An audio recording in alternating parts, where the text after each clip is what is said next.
Kitchen అమ్మమ్మకి తిరిగి స్వాగతం. ఈరోజు నేను చేసిన రెసిపీ అందరికీ ఎంతో ఇష్టమైన రోడ్ సైడ్ ఎగ్ మ్యాగీ. పిల్లల దగ్గర నుంచి ముసలి వాళ్ళ వరకు అందరూ ఇష్టపడతారు. అందుకే ఈరోజు ఇది చేశాను. ఇది నేను ఒక స్ట్రీట్ ఫుడ్ వాళ్ళ దగ్గర చూసి తయారు చేశాను. మొదటిగా కడాయి పెట్టుకోవాలి స్టవ్ పైన. అది వేడెక్కాక ఒక గరిటె నూనె వేసుకోవాలి.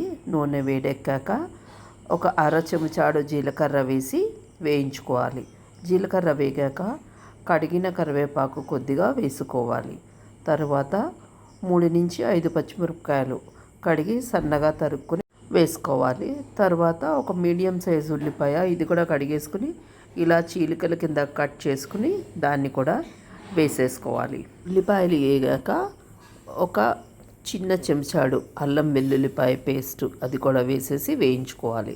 తర్వాత 3 కోడిగుడ్లు కొట్టి ఇలాగ డైరెక్ట్గా వేసేసుకోవాలి. దాంట్లో కొద్దిగా పసుపు, కొద్దిగా ఉప్పు, కొద్దిగా కారం కూడా వేసుకోవాలి.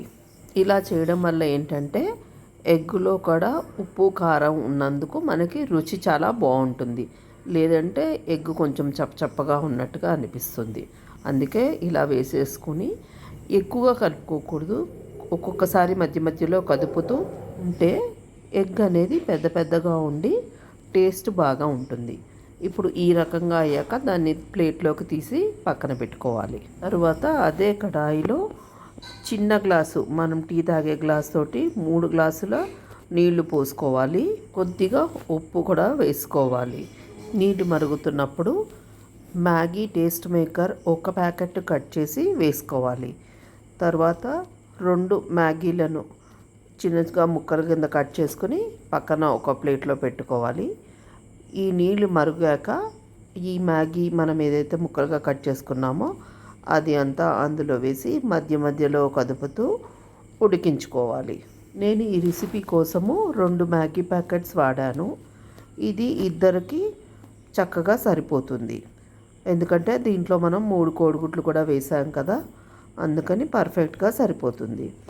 మధ్య మధ్యలో కదుపుతూ ఇలా ఉడికేదాకా ఉంచుకోవాలి. ఇప్పుడు ఆల్మోస్ట్ దగ్గర పడుతున్నప్పుడు ఒక చెంచాడు టమాటా సాసు, పావు చెంచాడు సోయా సాస్, అలాగే పావు చెంచాడు వెనిగర్, ఇవన్నీ కూడా వేసేసి చక్కగా కలిపేసుకోవాలి. ఇది ఏంటంటే మంచి ఫ్లేవర్ని, టేస్ట్ని యాడ్ చేస్తాయి. అందుకని ఇవి వేసుకుంటే బాగుంటుంది. ఇప్పుడు చూడండి కలర్ కూడా మారుతుంది, చక్కగా ఉంటుంది. అలా అంతా కలుపుకున్నాక కావాలి అనుకున్న వాళ్ళు అజినమోటో కూడా వేసుకోవచ్చు. నేనైతే అజినమోటో వాడటం లేదు. ఇది మొత్తం ఉడికిపోయాక దీంట్లో కావాలన్నా కొత్తిమీర కూడా వేసుకోవచ్చు. అలాగే క్యారెట్ అవి కూడా వేసి చేసుకోవచ్చు. నేనైతే ఓన్లీ ఎగ్ యూస్ చేసి వాడుతున్నాను. ఇది ఇలా ఉడికాక మనం ఎగ్ బుర్జీ పక్కన చేసి పెట్టుకున్నదంతా ఇందులో వేసేసేయాలి. ఆ తర్వాత కొద్దిగా చిల్లీ ఫ్లేక్స్ వేశాను నేను. అలాగే ఇంకొక మ్యాగీ టేస్ట్ మేకర్ ప్యాకెట్ ఉంది కదా, అది కూడా ఇందులో ఇప్పుడు వేసేసాను. ఇప్పుడు వేయడం వల్ల ఏంటంటే టేస్ట్ అనేది చాలా బాగుంటుంది. అయితే నేను ఈ రకంగా చేశాను కూడా. మీరు కూడా ఒకసారి ఇలాగా ట్రై చేయండి. ఒకవేళ మీకు కనుక నచ్చినట్టయితే లైక్ చేయండి. అలాగే మీ ఫ్యామిలీ అండ్ ఫ్రెండ్స్కి షేర్ చేయండి. మా ఛానల్ను సబ్స్క్రైబ్ చేయండి. చూడండి కలర్ఫుల్గా యమ్మీగా మన మ్యాగీ రెడీ అయిపోయింది.